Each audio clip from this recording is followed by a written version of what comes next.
Ready graphics? Ready theme? Good evening. For your information tonight. Hi, I'm Jesse Mullins. And I'm Lauren Milberger. And this is FYI, the Murphy Brown Podcast. This is an outfit. Let's dive into the pool of fun. Put that on a t-shirt. This is peak Avery. She's perky. She's so perky. What a turn on from Murphy. And on today's episode, we'll be talking about Season 3, Episode 5, Bob and Murphy and Ted and Avery. Hello. Hello, everyone. I feel like we were both readying our deepest, huskiest We were. Hello voices. and welcome our sultriest voices. to an Avery Brown episode. Avery Brown Sr. Avery Brown Sr., in some ways, the Avery Brown Sr. episode. I Yes. know that we could argue for Mama Said and for the Browns, but for me, this is the Avery episode. In many ways, I think because of the setup that we have from those first 3 episodes. Yeah. In this one, you're truly locked in for the ride of a lifetime. It's so funny. I agree with you. I thought that we were going to have that sort of like Mama Said, like episode, like, you know, like back and forth. But no, I would not argue with you at all. This is my episode. This is my Avery episode. This is my Avery. This is my Avery Brown. This is the Avery Brown that lives in my mind. Yeah, jumping ahead a little bit, but like I will never not get a flutter when Avery Brown flirts.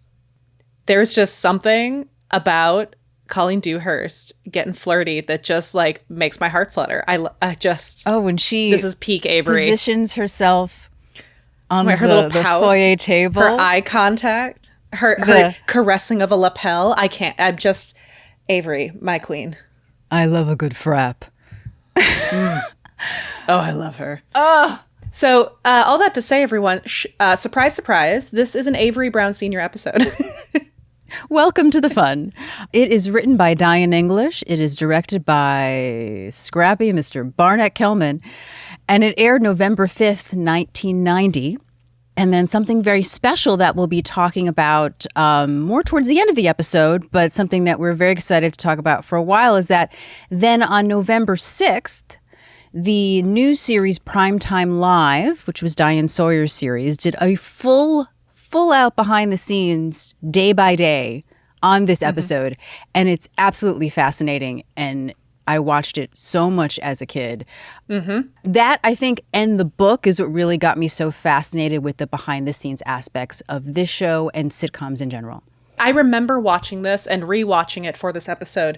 I realized how many kind of elements of sitcom creation I know because of this this primetime episode. I remember learning about the days of the week and when things come in and when the script writing. I remember learning about the table read and who it's for. Like all of these things that I grew up quote unquote knowing about television, I'm almost positive come from this special. It's so informative and so interesting that I think even if you maybe weren't a child that was semi-interested in doing this for a living, it's just fascinating as a viewer.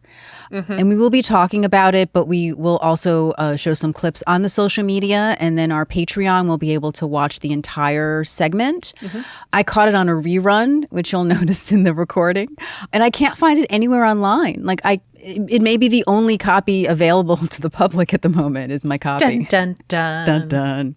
And something that I had forgotten watching it that I think is interesting to our listeners is that in the episode, they say that each episode of Murphy Brown costs $1 million to make. Yeah. In 1990. That's big money in 1990. Yes. I mean, to me, it's still big Still money. big but money, in the yes. grand scheme of the industry, personally, that's big money. But for the grand scheme of the industry, it's different. What's also, I think, funny about this episode is that it's a takeoff, as we've had before in the series, on a movie title. Yes. A very famous film, although if those who are not familiar with it, it's called Bob and Carol and Ted and Alice from 1969. It's a swingers film, right? Yeah. Yeah? Call it a swingers film? That's how I'd quickly phrase it to somebody. Yeah. Now, I, for some reason, felt like a lot of sitcoms have used this title. And I thought there used to be a list online, but I could not find the list. Like the one that I remember off the top of my head is there's a Mary Tyler Moore episode, because obviously Ted, perfect for that. And then there's an episode of New Girl. I don't know if you remember any. No, those are the ones that I would have thought of. It definitely became, in my mind, a familiar naming convention. Yeah. But I'm not exactly sure if it's just those few or if I've seen it elsewhere. Or if I wouldn't be surprised if a show like a West Wing or like a Gilmore Girls referenced that naming convention in a joke. Like, I feel like it's the type of thing that might have been a listicle kind of joke in something I watch. If anyone out there can remember other titles of shows that sort of, were a riff on this, so send us a message on social media or send us an email, murphybrownpod@gmail.com. If you can think of another episode of a TV show that used this, I think we both would love to know. Yeah, I want the grand collection. Yes. All that said, we'll be going more in depth in our thoughts about this behind the scenes at the end of the episode. We really want to kind of work our way through the events of the episode before we talk about it, because it talks about the creation of these events. So we'd love to have that to reference. Which makes sense why they aired it after the episode aired, because it would have given so much Can you away. imagine? I mean, even just like everyone watching be like, wait, where's Eldon? Which we will get into at the end of the episode. TV Guide summary for the episode. It says, Murphy's mom drops a bomb. She's moving in with Murphy. Then comes the explosion. She's fixed them up on a double date. The little ad for the episode that says, TV's best comedy. When Murphy and mom date a father and son, it's relative mayhem. Get it? Relative mayhem. We love a good pun. The groan. It's so I good. miss TV Guide. Like, well done, whoever TV Guide. wrote that. There's like an art, right? There's an art to TV Guide. Yeah. All right, so let's just go into the fun. Shall we dive right in? Let's dive right in. Let's dive into the pool of fun. We start the episode with no music. This is becoming more common for the series. We have sort of, two versions of kind of a semi-Murphy Brown theme that tends to play. The elevator opens, and it is our FYI crew, and they are exhausted from an overnight broadcast. We find this out through dialogue, which I think is so great, because it's Murphy talking about how she loves doing FYI all night. Murphy goes through the whole thing, how it's so great that they stole the interview with the hijack from under Nightline's noses, and that special editions of FYI are my favorite. Now, even if it wasn't in dialogue, we know that everyone is exhausted. Corky is yawning into one of her shoes. Miles has his tie askew. Everyone's just so tired and doesn't want to hear it. But Murphy is so high on adrenaline. Murphy has the energy of like an excitable yipper dog next to a bunch of very old big dogs. Yes. It reminds me of the first time I ever took Dayquil. And by the end of it, I was standing on my desk cleaning my blinds. She is irritating in a way that is so fun to watch, because we've never seen Murphy as the one who's not picking up cues and irritating everyone in a Miles-esque fashion. She's perky. She's so perky. She is so perky, and it's very indicative that the only time Murphy is perky, no one else is going to meet her there. Yeah, and I just love that she just keeps talking and talking and talking and talking. Also, I have to say that I'm sure you're going to get into this. The brilliance of the styling of the costumes in this scene, where Murphy is in this like very bright, very aggressive red, and everyone else is in subdued tones. Although I would wear the crap out of Corky's outfit. Corky's great, and she also has like her pussy blouse, like a little undone, like around her neck. I'm obsessed with it. I looked at that. I was like, I would wear that tomorrow. It's a great outfit on her. She wears a version of it. Yeah. Oh. A couple of times. It's great. The costumes in this entire episode are fantastic. And I may be wrong, but to connect us to last week, I think she's wearing the gold version of the bone cuff. I think so. Yeah. I think she is. It was so fast, and then I meant to go back and look at it, but that's what my brain saw. Also interesting, which we'll talk about at the end when we talk about how Candace picked out her outfit for her date, but like I failed to mention in the last episode how expensive the bone cuff was even in the 1970s. And I can't imagine that was in the budget of Murphy Brown. And then recently, if anyone heard, Candace was on her daughter's podcast for Vogue. And Chloe mentioned that Candace always wore her own shoes because she didn't want Murphy to have cheap shoes, which is so interesting, right? Because like, they talk about that's how people can clock people's wealth is by looking at their shoes. And that might be like the last thing that like a show would focus on, also because shoes are so expensive. And so it made me go, oh, this is all Candace's jewelry probably. Yeah. Well, and it's usually out of frame. You know, we're not looking at the full outfit all the time. So you can, and I fully believe that Candace's jewelry makes its way into statement pieces. Yeah, well, yeah, we know that belt is always coming back. But yes, I love the outfits. Frank offers Murphy $5 to just stop talking. She sure doesn't take that. Yeah, she's like, I can't help it. Like, she knows that she's rambling and she just can't help it. It's just so exciting. It's a late-breaking story. I don't know if I didn't notice this until now because I didn't have that kind of like contact case. But this is the first time, and I've seen this episode thousands of times, that Jim is taking his contacts out. Yeah, it's such a nice little detail. It really is. I'm so charmed by it. He's so tired. And then through the rest of the scene, I'm pretty sure he's wearing his own, like Charlie is wearing his own glasses, which we see in the behind the scenes as well. I love Charlie in glasses. I have such a crush on Charlie Kimbrough, and him in glasses. Oh my God. I love him in this episode. Oh, he's so great. He is so ornery and tired and just like not himself at all. And Murphy is just like in his face, like, this is so great. This is so great. And he literally just says, Murphy, we have been on the air for 24 hours, living on nothing but coffee and adrenaline. And right now, the sound of your voice is grating my nerves like fingers on a blackboard. So why don't you get your peppy little butt in a chair, sit down and be quiet? My favorite part about that, aside from the fact that he says it all in one breath, so by the end the exertion is just so much. Yeah. But he then, being a consummate, like, brilliant theatrical performer, uses that to show the exertion and effort it took, and he just puts a single finger to his forehead bone above his temple in like the pain that caused him to get out. He's so tired and his head hurts so much. Another great example, just like last week, right? That like, it's not about the crew, but they all have these really amazing moments that just lifts the entire episode. Then we have one of my favorite Faith Ford moments in the history of the show, actually. Truly. Corky tries to make everyone feel better. They should pat themselves on the back for a job well done. And then she notices, with her little pink cup in one hand and the coffee in the other, that there's no coffee. Someone drank all the coffee. Miles, find them. Find who drank all the coffee and fire them. There's no coffee. It's brilliant. Not the way I did it, but the way Faith does it. Oh, she's so funny. Like, just... And then what I also love is that for the remainder of the scene, Faith just like sits in the chair, kind of hugging the coffee pot. She's just like dazed. She's been so betrayed. She's just so dazed. Miles can't comfort her. So Miles figures they're all there. They should have a meeting to sort of, recap how they can sort of, continue the coverage later on. Oh, and at one point, Frank asks someone to shoot Murphy, which is really great.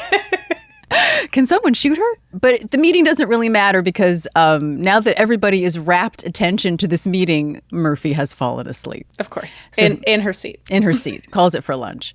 Also, I should mention, even though I'm not a fan of gold jewelry, the gold jewelry on Candace with her blonde mane hair and that red looks fantastic. It's incredible. Yeah. I've said this before on the podcast. I've grown into gold jewelry because my wedding band and engagement ring are gold, and so it helped me kind of adjust to a mixed metal world now. But dang, if I had seen more of that gold jewelry growing up, I may have been more into gold jewelry because it looks so good. It's so good. Looks good on Candace Bergen, who is gorgeous and just a blonde goddess. Blonde goddess, absolutely. And then the elevator opens, and much like paralleling in Mama Said, the first time we meet Avery, she comes off the elevator, only this time she is holding a gun. To tease the behind the scenes we're going to talk about at the end, I love that there is a comment where you hear them talking about how they need as big of an entrance as they did the first time we met her. And man, did they achieve that, because there's only one way to top Avery entering the first time, and that's with a gun and a hat that is of her hats. Her hat. Wow. What a great hat. It has like a plume and like plumage. A gold thing. She's in this sort of caramel brownish, blouse outfit. I can't explain it. We'll put pictures on the social media. She looks fantastic. My new aspiration is to go apple picking in this outfit with the hat, and just because the places that I go apple picking have things like potato or apple cannons. So you can like shoot targets. I just want to shoot something with an apple cannon wearing like this hat, this full outfit. It's great. And the valise. It's my dream. The leather valise is fabulous. Oh my gosh. She was forced to disarm a rude security guard in the lobby. Someone take this to the proper authorities. Marv takes the gun. Poor Marv. Poor Marv. Always gets the grunt work. Everyone is shocked. The gang approaches Avery. Murphy never mentioned that her mother was coming. Well, Avery loves to surprise Murphy, and she's one of the few people who can do it. I love that that's part of what gives her the joy of surprising Murphy, is knowing she's one of the only ones who can. Yeah, that she has that power. She knows herself. So to reference a movie that now has been out for a while, if there's one thing that I wish that I could see happen, I wish, even though I love that in the Barbie movie that it's the costume designer that gets told she's beautiful and says, I know. I have an alternate world where it's Colleen Dewhurst. Oh. Where it's Avery Brown being told that, because the way she's just like, I know. I just like her confidence and knowledge of herself and her abilities, unparalleled. Yeah, as Miles has said before, the apple does not fall far from the tree. Nope. She is her parents' child. And I love that Avery looks Miles up and down and asks him if he owns other clothes, because she only seems to see him wear the same thing over and over again. I love the audience loses it at that line. It's so self-referential, yes. Literally. And he goes, nice hat. And Frank is so giddy. He knows that this is just going to get Murphy's goat and she's going to be so upset, and he's so happy about it. But he's a little awkward because it's Avery and it's a mother figure, I guess, or it's just someone's parent, because he takes Avery over to Murphy, who is now asleep on the conference table with her head. And Frank remarks how beautiful she looks while she's sleeping. Which then gets him into this sort of monologue about how they don't have that kind of relationship. He's never seen her while she's sleeping. Not that he doesn't want to, but and pretty much like just sort of blurts out this monologue that ends with that they both kind of have a mutual fear of intimacy that goes back to childhood, to which Avery responds, Mr. Fontana, you're boring me. And he goes, nice hat. The repeat of nice hat is so good. Avery says, Murphy, wake up, in a way that you imagine she used to say when Murphy was a child, because Murphy opens her eyes and she is shocked and not so happy to see her mother. And she's really upset. She says, you have to stop doing this. Other mothers call. I know this. I've been told this. And then, much like in Mama Said, they try to do that sort of awkward little hug with like the side. But what's adorable about this is that when their faces are kind of, cheeks to cheek, Avery tries to give her like a little kiss. It's awkward but adorable. The gentle cheek kiss just undoes me. It's like, well, since I'm here, we'll try this. And I love the comment she says afterwards, which is that they're getting better. Like, it's like they're always training to be able to hug in a normal fashion. And it's very earnest, Avery, right? She's like, we'll get the hang of this at one point. We will. It's so cute. And then Avery, as Murphy's mother, asks the entire bullpen to leave for 10 minutes so she can talk to her daughter. And they start to listen until Murphy goes, I got a better idea. Why don't we go into my office like normal people, is just what I feel like she's saying. And then they walk past the desk, just like in Mama Said. And instead of a look, it's interesting because in Mama Said, it's a crash test dummy. And here it's police tape, which I think is hilarious. And Avery just looks at it and says, I don't find that funny. Okay, two things. Mm-hmm. One, like growing up with Colleen Dewhurst and Kate Mulgrew is the entire reason I am forever sad that I don't have a husky voice. I've always these women. I just that voice. It tickles my ear and my heart. It's fabulous. I just had to say that because at that moment I started typing. I was like, oh, the voice. But I also want to know, for our numbering and collection of secretaries, do we count the crime scene tape as a secretary? I don't know. Do we count the crash test dummy? That's my question. I'm like, are they like 0.5s? Like, are they like, Well, are they, 13B? Like what, like, well, that's do a they count as the secretary? I mean, we could say it does, but it's a complicated question because we're going by the credits, right? So then we'd have to literally count. And I don't think I'm that good at math. I could be if I put my mind to it, but I have boundaries. But I'm like, I think I would, if someone was like, who's one of your favorite secretaries? I might say the police tape. Oh, you can count that. I see what you're saying. Yeah. I think that you can count that as your favorite. I can't imagine what number it's not, this is. Everyone. We know who my favorite is. But I think that I just love the idea that the police tape is a secretary. It's not just a visual gag. To me, it is one of the secretaries. It is canon. I'm counting it. Canon. It's on the list. It's on the list. Please continue. They sit down. Murphy is a little concerned, cannot see what it says on the dartboard. Can you? No, and honestly, I meant to go back and try to figure it out. It's and then impossible. I just forgot. And but it was so fast. And it shows up in another episode too, and I couldn't see it. It's something 1,000. No idea. Ooh. I'm going to noodle on that. Yeah, if anyone else could see it better, please let us know. So Murphy asks her mother what's going on, and she flatly says, in a nutshell, I've lost the will to live.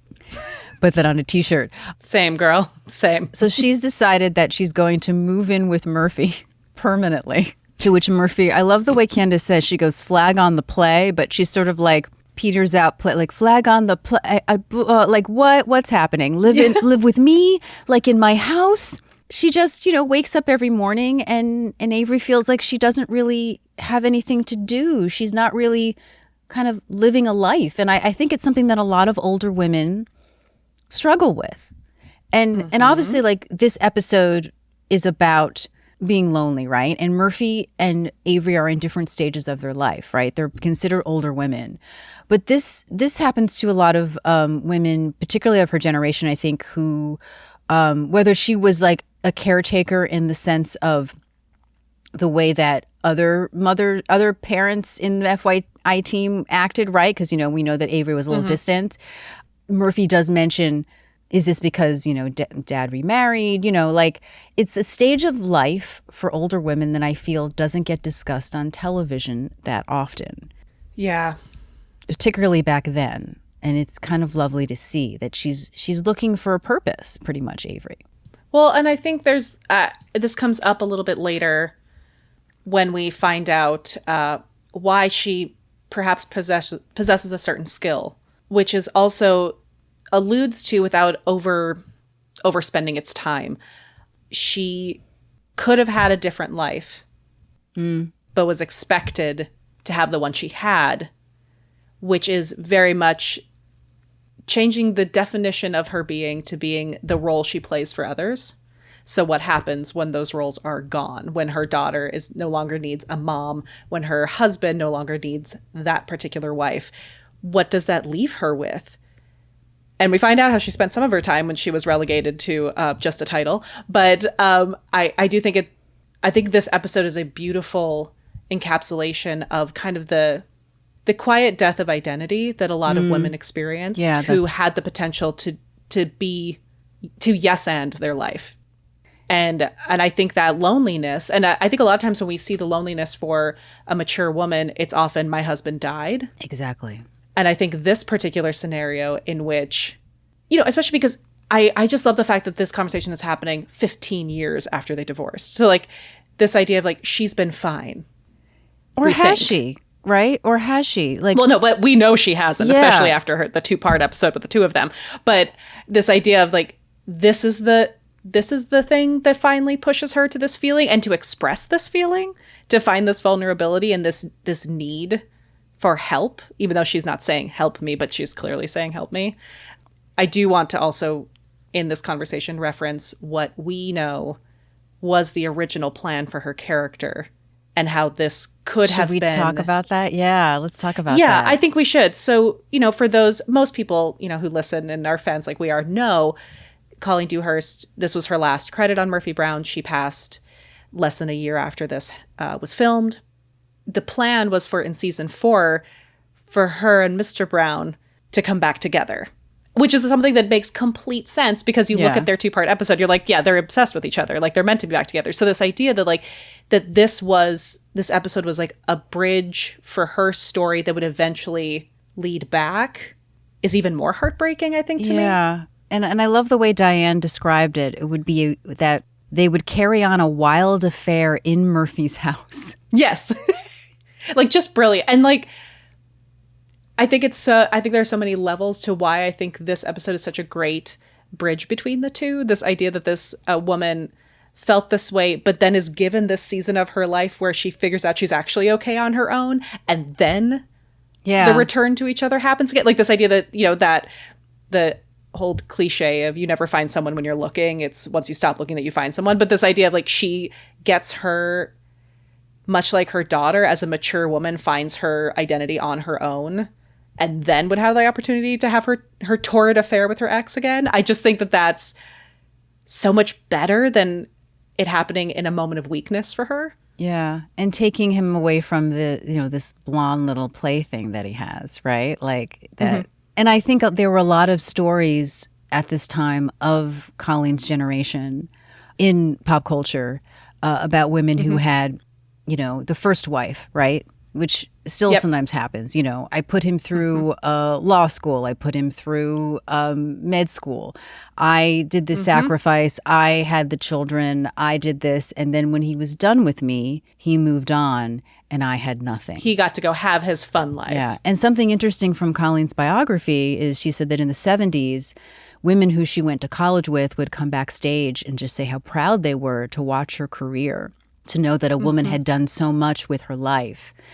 And that several times they would follow it up with the remark, I haven't done much with mine. Ugh. Yeah. Gosh.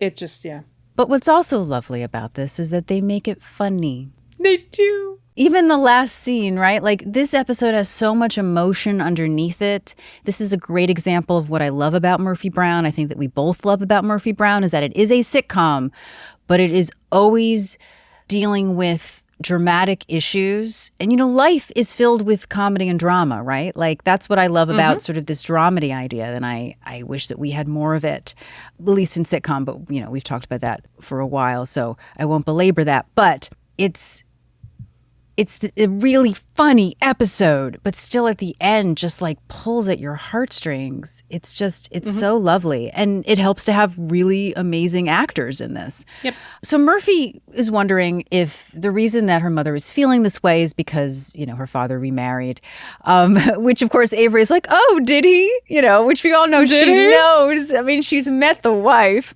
And she says she's been meaning to send them a gift, but what do you give a man who's married a woman half her age? A new prostate? No, I'm sorry. Who's married a woman who's old enough to be his daughter, a new prostate. It's a better joke that I'm messing it up, but the prostate section, fantastic joke. It's so good. And Murphy thinks that her mother should really start dating again. She should do more with her life than sitting in that big house in Philadelphia watching Fatal Attraction over and over again. We'll come back to this joke later, but so good. We have all of the original jokes before they got to this. And so Avery decides that that's what she'll do. Sure does. So we arrive at Phil's, and Murphy is sitting down with the gang, who have clearly already been there for lunch for a while. Like, drink glasses are low, they're already through that, and she's just arriving. I like to believe it's that they all escaped without her and are avoiding her because they all want to kill her. Mm-hmm. Because she's just like plopping down like it's fine, and they're clearly in the middle of lunch without her. They won't believe what's happened. When she heard she almost self-destructed, they'll never believe it, never in a million years. Frank bites. Asks her, oh, what is it? A good best friend. She goes, what's going on? Oh, nothing much. She reveals that her mother wants to live with her, not for a little bit, not for a temporary time, forever. And Miles clearly has lost his survival instinct. Says, your mother wants to live with you. Why would anyone want to do that? And I love Jim. Again, ornery Jim, this episode is my favorite. Jim line. Oh, the Jim. It says, oh, good, Miles, walk up to a bear and poke it with a stick. I love this line. I love the way Charlie says it. I love it for Jim. Not just you idiot, just like, yeah, you are class A idiot, what you have done. Don't make it worse. I feel like most of the time, Jim looks at Miles with a kind of patient like, oh, he'll figure it out eventually. Like, kind of thing of like, he's been here for a long time. Miles is a young pup. He'll have to learn these things eventually. And this is one of the few times where he's like, shut up. Yeah, it literally is. What is it's wrong just, with you? Shut up. Like just make it worse for the rest of us. Exactly. And when I wrote notes for this scene, I was just like, they are so on their game. They're on fire. And I think that what we're seeing this season, not that they weren't great in season 1, not that they all weren't great in season 2, but the comfortability of them as an ensemble, particularly in these last 2 episodes and as we go through season 3, is just, they're comfortable with each other, right? Like they know the jokes, that also the writing is on its A game. I wrote that they are like spreadable cream cheese, smooth and delightful. Oh my. I think there's also a wonderful thing too. We always win when Jim when his buttons loosen and Charlie Kimbrough gets to peek out a bit more, because Charlie Kimbrough is very goofy and loosey and goosey and all of the, like, he is playful and effervescent. And so whenever Jim is a little unhinged, we get to see more of Charlie, which is always delightful because he's such a good chameleon being Jim that you forget that this silly little clown is inside. Yeah. So anytime he gets to kind of just like let loose is delightful because he's so good at it. Yeah, and contradiction is funny, right? Like, and so we've established Jim, and now we can sort of, push that sort of boundary and be a little bit more like playful with him. It's my favorite. Well, it's like every time we see him with Doris and we get to see another side of, like, quote unquote, the real Jim, or the Jim behind closed doors. So Corky says, cautions Murphy. She says, hey, her mom sounds lonely. She's been divorced for 15 years. And Murphy's response is, yeah, and she's the pickiest woman in the world. She'll never start a relationship now. And at that moment, Avery arrives, triumphant, through the door of Phil's. All right, I found one. What I like is, as she arrives so swiftly and so confidently, the entire gang goes to stand up for her entrance like she's the queen, and they all look very confused that they did that automatically and just kind of sit back down. Now, is it just me, or is it just the men who stand up? Yeah, Corky twitches. She does. Okay, I wasn't sure because I thought maybe it was like, they're the old school idea of, stand for. Oh yeah, but it's that thing of they don't stand for every woman who arrives anymore because they're modern men of the 90s. Yes. But Avery shows up and they automatically go into like, this is the type of person you stand for. Yes. Like there's an honoring of the old manners, the old etiquette that she demands as royalty as she enters. It's like, don't wear a hat inside, stand for a woman. Murphy is confused. She says, found what? A man. Murphy can't understand because she left the office 2 hours ago. And Avery says, yes, what Murphy said made sense, and there was no point in wasting time. And I quote, I took a taxi to the National Gallery, and I stood at the foot of the escalator, and I watched all of the men who went up or down, and then I picked one. I love that she emphasizes, I picked one. It's not, and I picked one. It's, and I picked one. Her cataloging, she had a few options. She went with the one. And she's so proud of herself. She's so proud. She's not even, and this is something that just Colleen Dewhurst does so well, because she has, I wrote at one point when she was talking to Frank in the beginning, like, Colleen Dewhurst's stare could sterilize a man. Like, it is, it is so intense and acerbic and strong. That's amazing. And just stone.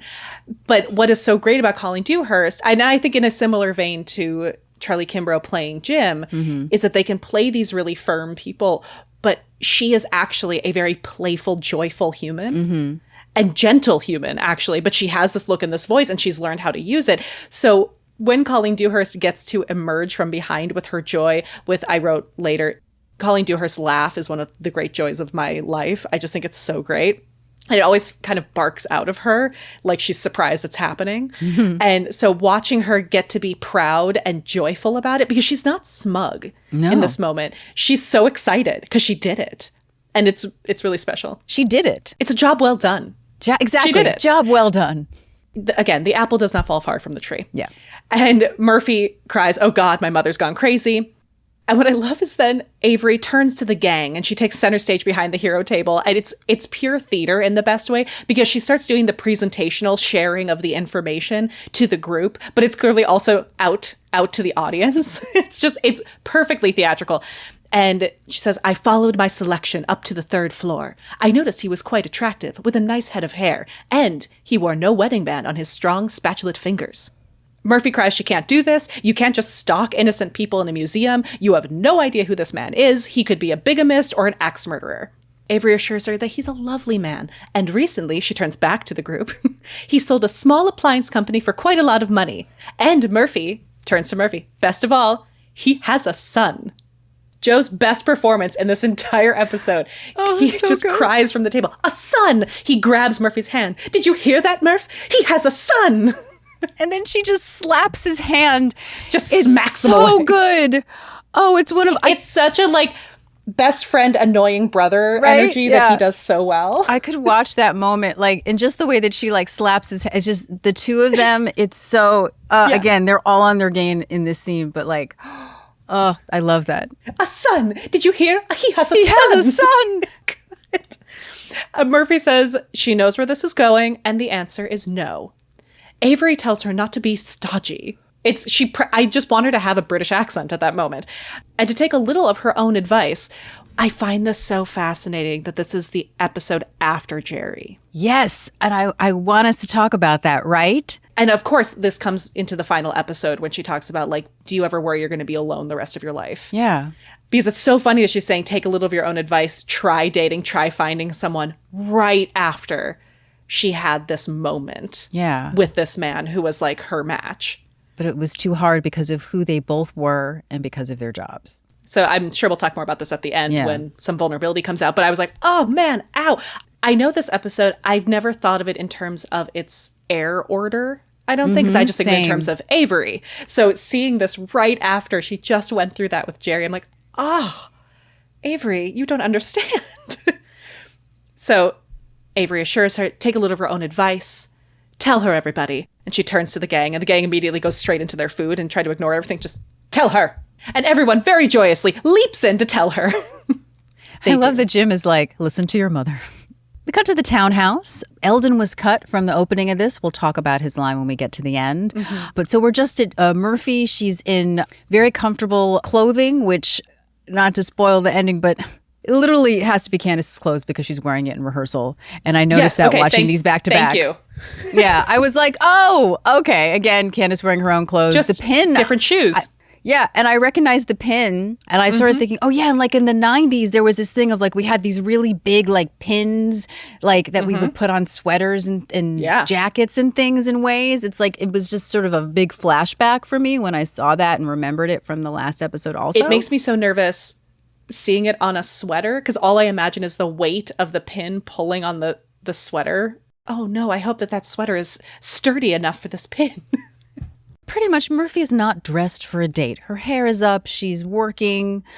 Avery comes out of, well, first of all, before I say what she says, I should talk about what she's wearing, which is fabulous. She is dressed in the nines. I lied. Murphy Brown is not my style icon. Avery in a bowler hat with coordinating scarf is. Oh, and it's like this gray brown. And then she has, would you say it's an argyle scarf? What is the scarf pattern necessarily? Oh, I actually did not look at the pattern. I just saw it was pattern. My assumption is that it's probably a paisley pattern. Paisley, that's the word. Excuse me, not argyle. Yeah, it's probably more like a paisley. And then it matches the sort of band on the hat. Oh, incredible. She looks fabulous. So she's letting Murphy know that she broke her eyelash curler and she left $1.99 on the dresser. I love that she just leaves the money for, like, buy another one. And Murphy confesses that when men meet her, you know, they think that she's competitive. All they see is that they're intimidated by her and that they never call. And so she doesn't want to go on this date. Say that she's not feeling well and she'll sort of, you know, say goodbye early. And Avery's not really happy about that. Mm-hmm. First, they don't even know their names. And Avery informs Murphy that her date is named Theodore Wilkes and his son's name is Bob. To which Murphy says, Bob, what an exciting name. Spelled backwards is Bob. And I that's my favorite. Spelled backwards is Bob.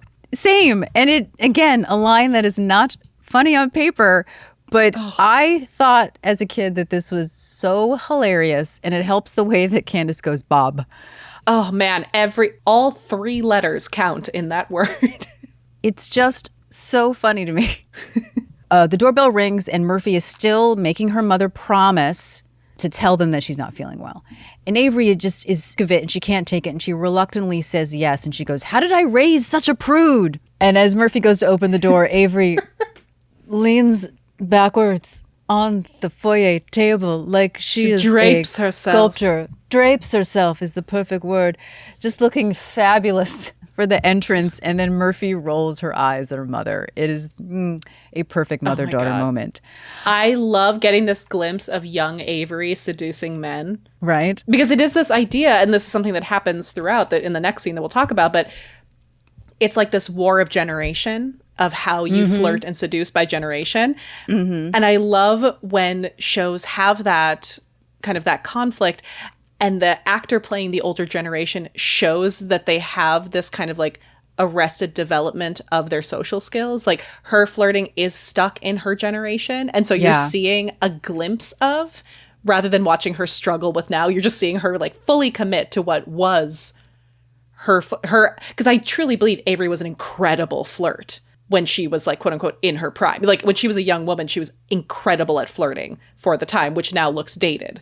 Yeah, and what I love is, as we get on to the scene on the date, is that we see a glimpse into, just like Murphy in her time, Avery did try to stay within the confines of what her social status or social gender told her that she had to act, but it just made her uncomfortable, like an uncomfortable pair of shoes, so to speak. To quote her, I know that's a different reference in the end, but she probably got in trouble a lot, right? Because she tries and tries and tries, and then it just gets to the point where they're being such assholes that she needs to show them up.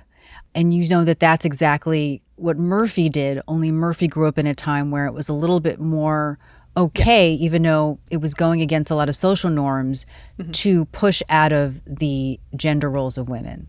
I can't believe I'm quoting the Barbie movie again, but the quote of, I'm going to butcher the quote, but the mothers stop walking so their daughters can look back and see how far they've come. That idea of like Avery's generation is the reason that Murphy is able to be rewarded for bucking some of these norms. Avery's date enters. He seems quite beguiled by her. Oh, wowee.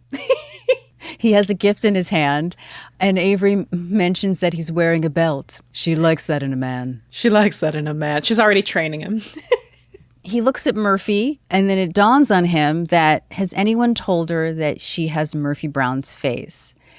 And then I love the way Candace plays it, and obviously Candace has a lot of experience in this, but it's like this layered uncomfortability of like, all right, this again, like it's going to be all about questions I don't want to answer and my celebrity, and I'm at home and I don't want that, right? But grinning and bearing it, so to speak. And she goes, well, this is Murphy Brown's face. I'm Murphy Brown.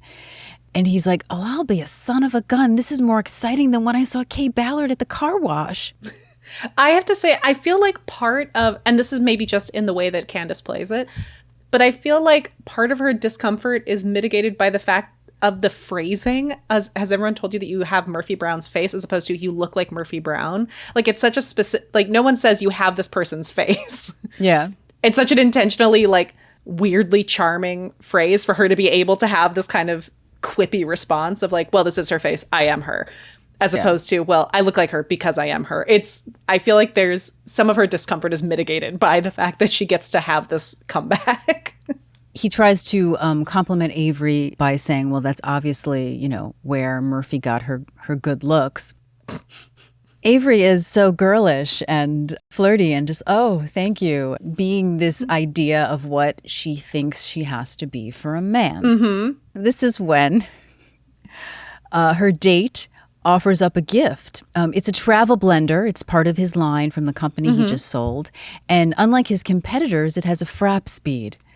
And then one of my absolute favorite Avery lines ever is she fingers his lapel, so to speak, and says, she just caresses it. I do love a good frap. I'm telling you, her flirting makes me so fluttery. I was like, oh my gosh, oh my gosh, excuse me. And Murphy rolls her eyes. I mean, she purrs at him, She like simperingly purrs at him. It's incredible. So should I talk about the actor, or should we do that when they're both? No, in the please room? do. Please do. And then we'll talk about his son. So George Coe, interesting actor because it's a face that you all have seen. He's in everything. He's in everything, but I would say that he's one of those actors where everyone will know him from something different. Yes. Yes. But also a man who lived into his 80s that would be known from such modern stuff to the fact that he and Charles were in the same production, well, the original production of Company on Broadway. Mm-hmm. They are colleagues. The Company's back together. And Company, obviously, 1970, very famous Sondheim musical, very groundbreaking. And they were in this together because George Coe comes from the theater. But what I find fascinating is that, well, some people may know him as the voice of Woodhouse and Archer. Others may know him from many of his guest star appearances, from The Golden Girls to Stackhouse in The West Wing, which is a very famous episode of The West Wing. But what I love about his story that I think a lot of people may not know is that he is technically one of the original members of SNL in the Not Ready for Primetime Players. Because when the show first... It's crazy to me. It's crazy, right? And I didn't know this until the entire series was out and I was able to watch in order and then have that big book, the big SNL book that came out, which is a great story about, the first person. I definitely recommend everyone read that. They originally thought, oh, well, we're going to need an older actor to play all the older roles. And so they brought him on. And what's interesting is that if anyone has read the biography of Madeline Kahn, he does have sketch experience. And he was also nominated for an Oscar, which I had no clue about. He did a movie that was a parody of a Bergman film that is technically the first film credit for Madeline Kahn. It's just, what a small world. Because they were on Broadway together. Eventually, they also did On the 20th Century, which is a pretty infamous Madeline Kahn production. Also, which I'm sure that you know, he was in Mame on Broadway with Angela Lansbury. Yeah. He has such an amazing career. Also, doing research for this, something I didn't know by reading his obituary, I found out he was very active in the Screen Actors Guild, serving on the union's National Board of Directors for 14 years. Jeez. And was actually given the National SAG Award in 2009. He's kind of like Colleen in a way, right? Like maybe not as known by the general public because of the roles that he's played, but he was a stalwart in theater, monumental productions on Broadway, in television, in film. He was in The Stepford Wives. He's in Kramer versus Kramer. He was in Star Trek: The Next Generation, Curb Your Enthusiasm. And I definitely recommend that people take a longer look, that we can talk about on his, film career.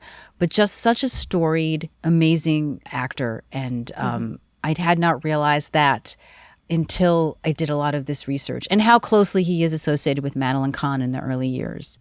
I wonder if he and Charlie shared some old stories together. I would like to think that when he was on set, Charlie popped by. Yeah. Like they definitely would have chatted at table read and that kind of stuff, being old colleagues. So I like to imagine that they chatted. You've named most of the reasons why I know him. I also have to throw in, he was in 2 episodes of Murder, She Wrote, as all of our favorites are. And I have a particular love of him in one episode of Gilmore Girls where he is Grandfather Huntsberger. That's right. Oh, I forgot about that too. He's so good. And it's just, he's in everything. He's in everything. I don't even think I could name what my first... He's one of those people where I think there are a lot of character actors where you're like, oh, there's that one role that is like when I first knew him and then I recognized him in everything else. I know his face more than I can tell you a singular role because he's just so constant in entertainment in my life. Probably West Wing is where honestly, it was probably this and then West Wing where I first ever saw him. But I recognize his face more than I recognize a specific role. That's how prolific he was. Yeah, this is such a stellar episode. And then Bob enters. Handsome Bob. To which Murphy perks the hell up. He enters in a less than handsome way. Oh, that's right. He does enter and apologizes. He couldn't find a spot because some jerk in a white Porsche was taking up 2 spaces. And of course, that Porsche is Murphy's. And she's very excited to tell him about it. She is. What I love is she goes, is that Bob? Is this Bob? Are you Bob? Are you Bob? Spelled backwards as Bob? Hi, I'm Bob.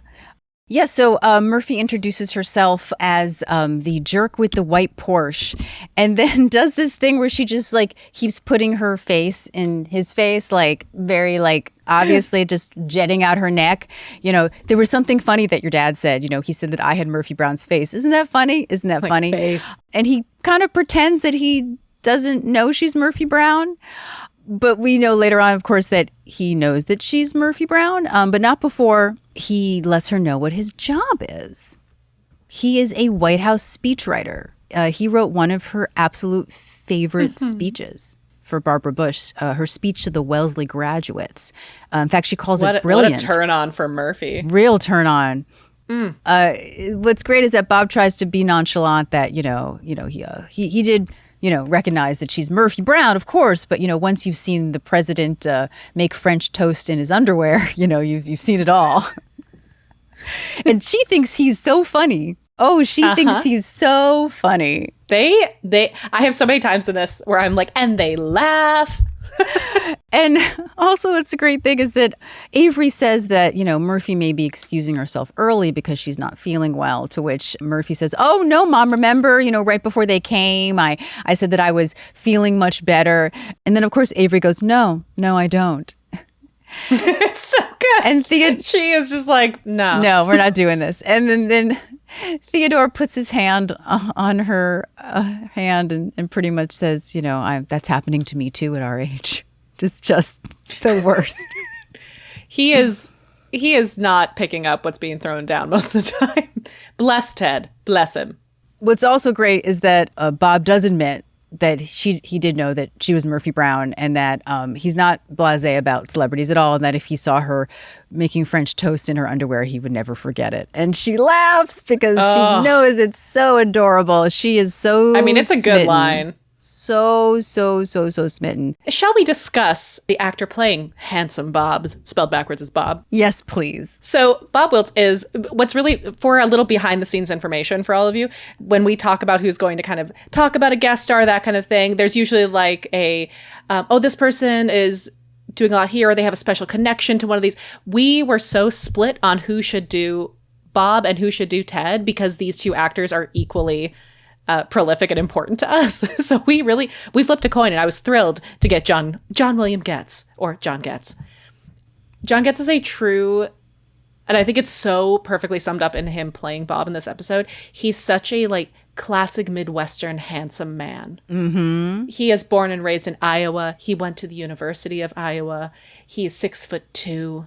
Is just a classically Midwestern handsome man, very approachable, big smile, good hair. John Getz is one of those people who is in everything.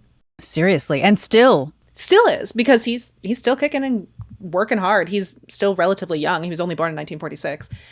I think my first memory of John Getz is in Don't Tell Mom the Babysitter's Dead. Oh, yeah. Which is just one of those executives.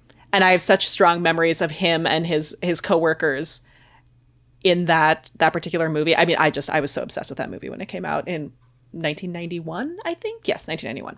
I think that's my first memory of him. I think as a child, I may have conflated him and Gary Cole for a long time. Oh, yeah. Because they have a similar totally could see handsomeness, but very different vibes, actually. Oh, and that reminds me, something I didn't get a chance to mention is the reason that Colleen and George Coe might feel comfortable together. This is so funny because it reminds me of this, is that they were in a TV movie called Those She Left Behind, which starred Gary Cole. Are you sure it was Gary Cole? I'm sure it was Gary Cole. That's true. Maybe I was wrong. That's so cool. And they played grandparents to this baby who the mother died in childbirth. It was like one of those sort of movie of the weeks, but it's one of Colleen Dewhurst's Emmys. Really? Yeah. Outstanding supporting actress in a miniseries or movie. And that came out in 1989. Wow, that's so interesting. It's like, because, and especially just the combination of not only how they acted together and played a pseudo couple in both of these things, but the extreme typecasting of having such a similar type as the son figure.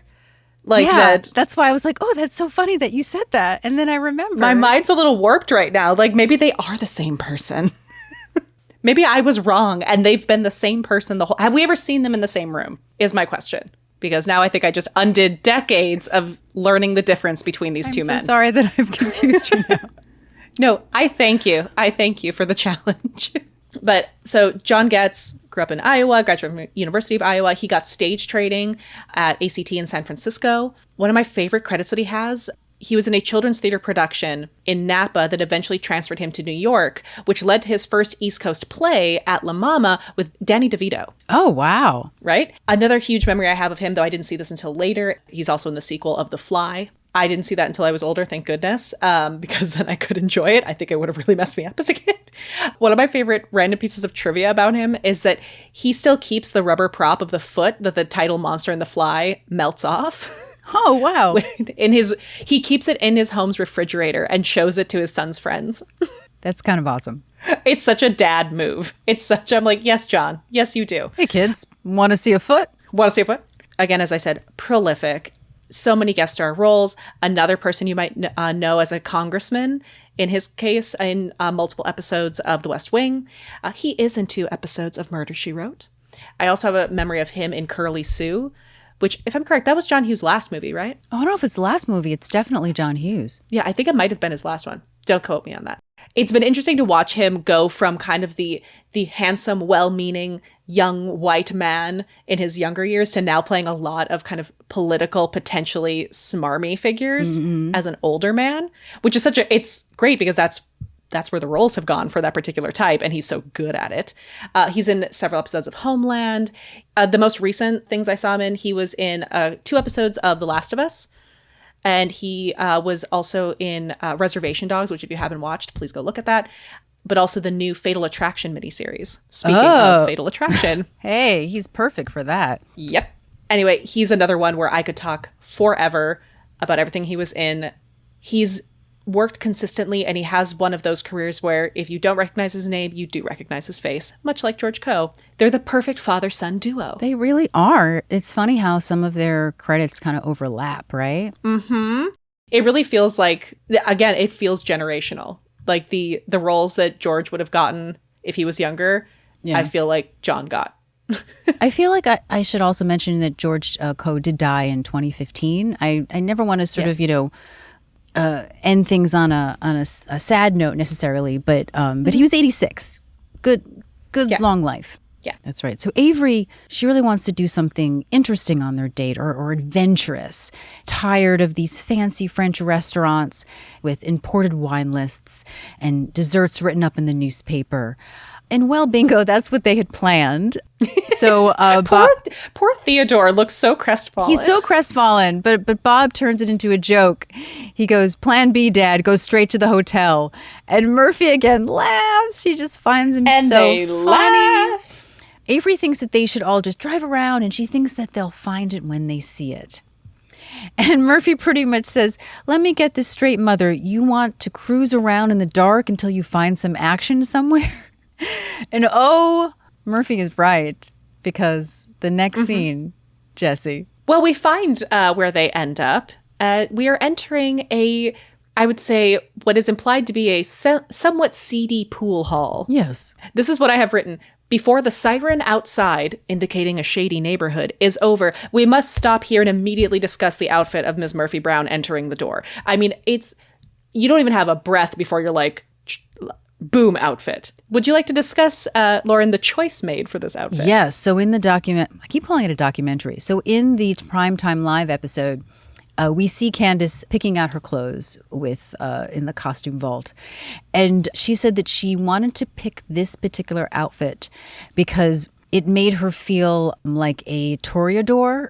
And then she felt that Murphy was sort of ready for a bullfight, that she sees this date and she's very excited. Mm-hmm. And it's hard to explain this outfit, but it is black with these bejeweled sort of beaded things. I totally see how Candace saw it as sort of a toreador outfit. It has a short skirt and knee-high boots that match. I would say nearly thigh-high. Nearly thigh-high. These, like over the knee. This is an outfit. Let me tell you, this outfit would hit so hard today. Like if someone wore this on TikTok, it would slap. Like, people would be so excited. It's fantastic. But it also shows how out of place Murphy is in this bar. Join us next week for part 2. Thank you for listening, friends. If you enjoyed what you heard today, please show us your support by Liking subscribing and interacting with us on social media Our handle everywhere is. at Murphy Brown Pod, You can also email us at murphybrownpod@gmail.com, or visit our website at murphybrownpod.com. share us with your friends Give us a 5-star rating. wherever you listen to podcasts. You can also support the podcast by checking out our Patreon You can donate once or be a recurring subscriber, and access exclusive deep dives on Murphy Brown and other related topics. as well as bonus content we had to cut for time. 100% of what you donate goes toward creating this podcast. So, any way you are able to support, we deeply appreciate. And we'll see you next time, For another edition of FYI. the Murphy Brown Podcast. Did you say that Murphy said that or that Avery said that? Murphy. Okay, great. You just said it in your Avery voice, so I got really confused for a second and was about to be like, no, Murphy said that. I was like, wait. You're right. I did use my Avery's voice because my voice just is turning into B. Arthur.